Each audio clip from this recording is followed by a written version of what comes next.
Madam Deputy Speaker. I call Andrew Bailey. Thank you, thank you. And it's a pleasure to be talking on the third reading of this important bill, the Friendly Societies Credit Union Regulatory Improvement Amendment Bill.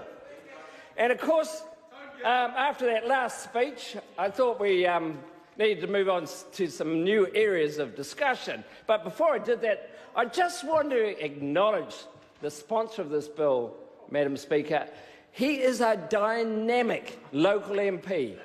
He is one of the best MP I've seen in place. He is. Yes, I could learn something from him.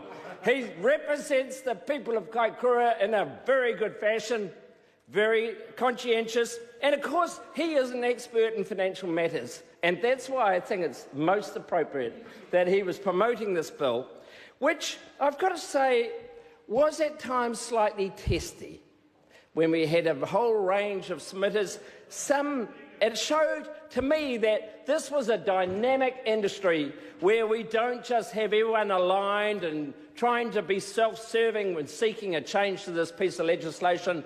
We had real tension across the industry. Most of them wanted many of the changes that we put in place, and some didn't. And I think that's a hallmark of a dynamic industry as well. And of course, what this is about, this important bill, which we're going to talk about and hopefully pass today, is it's something that brings New Zealand into the modern age. And of course, we've just heard it's a very old act.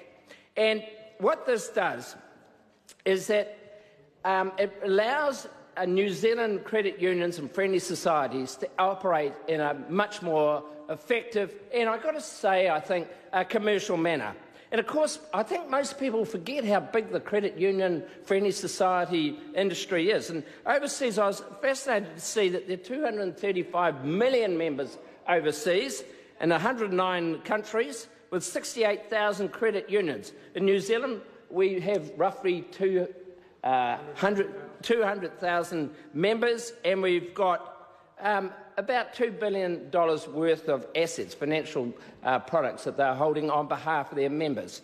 And I think from the perspective of what we're trying to achieve, the 1982 Act was very inefficient, the wording was out of date, and what this has done is brought us up into the 21st century.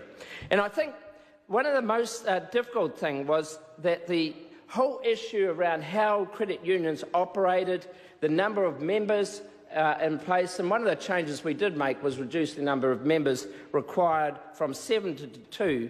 And I think the other major point is about making sure how the credit unions can operate and effectively sit alongside banks and in some cases compete with banks.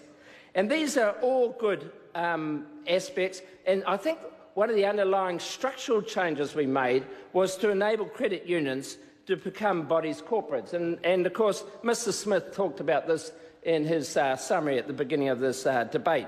But basically what that means is that credit unions have the power of a natural person, which means it's much more easier to be able to operate and pursue what they're going to do.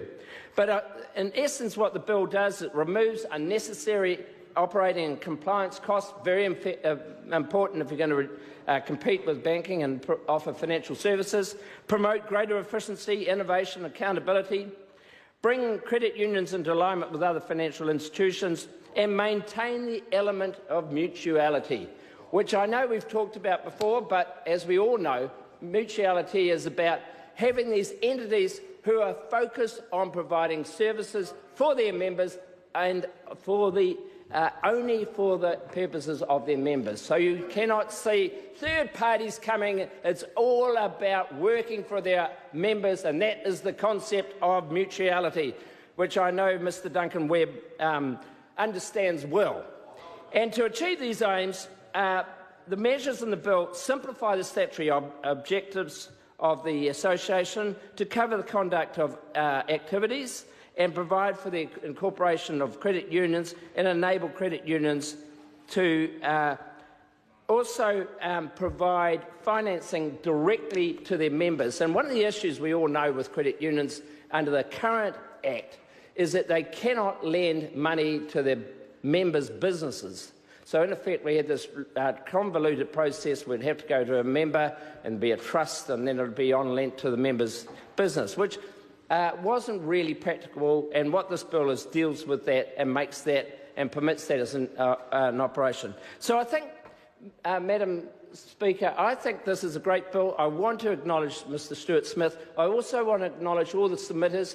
I think they added to the robustness of that and also to the advisers, and I'm looking forward to seeing this pass into legislation. I call Tamati Coffey. Thank you very much, Madam Speaker. So all of the New